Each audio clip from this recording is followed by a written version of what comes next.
দিনটি ছিল 15 জানুয়ারি। আমার ভীষণই একটা স্পেশাল ডে, কারণ এই দিনই আমি আমার চিনিকে আমার কোলে পেয়েছিলাম আজ থেকে 5 বছর আগে। মানে চিনির 5 বছরের হ্যাপি বার্থডে। তো আমি বার্থডের দিনই কিন্তু সকাল সকাল প্রথমে পায়েস বসিয়ে দিলাম, কারণ পায়েসটা হচ্ছে মেন, তাই না? পায়েসটা হচ্ছে শুভ। তাই আমি কিন্তু প্রত্যেক বছর নিজের হাতে পায়েসটা বানাই, আর আমার ভালো লাগে মেয়ের জন্মদিন পায়েসটা সবথেকে যেটা শুভ সেটা নিজের হাতে করতে।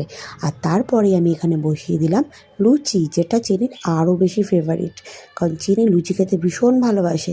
তাই ভাবলাম সকাল সকাল ওকে ওর পছন্দের জিনিসটা আজকে দিই, যেহেতু ওর জন্মদিন। লুচি সেরকমভাবে আমি প্রত্যেক দিন লুচি টুচি দিই না, কারণ যেহেতু তেলে ভাজা, ওটা ওই সানডে করেই ও খায়।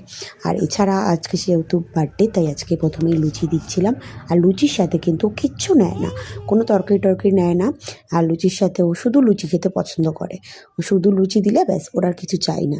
তো লুচি পেয়ে দেখো কতটা হ্যাপি চিনি। আর এইদিকে কিন্তু আমার পায়েসও মোটামুটি হয়ে এসছে। আমি কিন্তু গুড়ের পায়েস করি, আর এটা খেতে দারুণ লাগে। পায়েসটা কিন্তু খুব সুন্দর হয়েছিল, নিজের হাতের রান্না, নিজেই বলছি দেখো।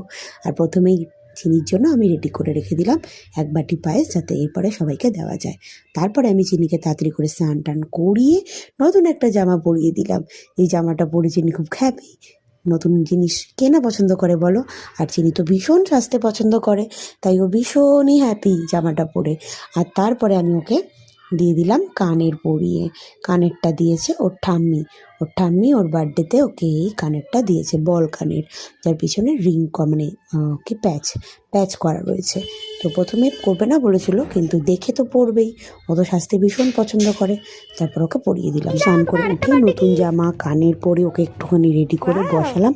আর তারপরে ওর একটা প্রিয় জিনিস ওকে দিলাম, ডলও ভীষণ পছন্দ করে।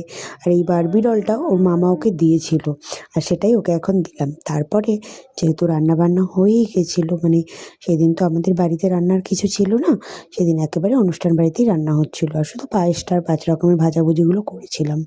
তা এইগুলো তাই সাজাচ্ছিলাম। স্নান করে আমি নিজেও স্নান করে একটু পুজোটা দিয়ে তারপর সাজাচ্ছিলাম। আর সবাই এখানে ওকে আশীর্বাদ করছিল, ওর ঠাম্মি, ওর দিদুন, আমিও আশীর্বাদ করেছি, কিন্তু সেটা একটু কাট হয়ে গেছে, সেই ভিডিওটা ভালো হয়নি, তাই দিতে পারলাম না।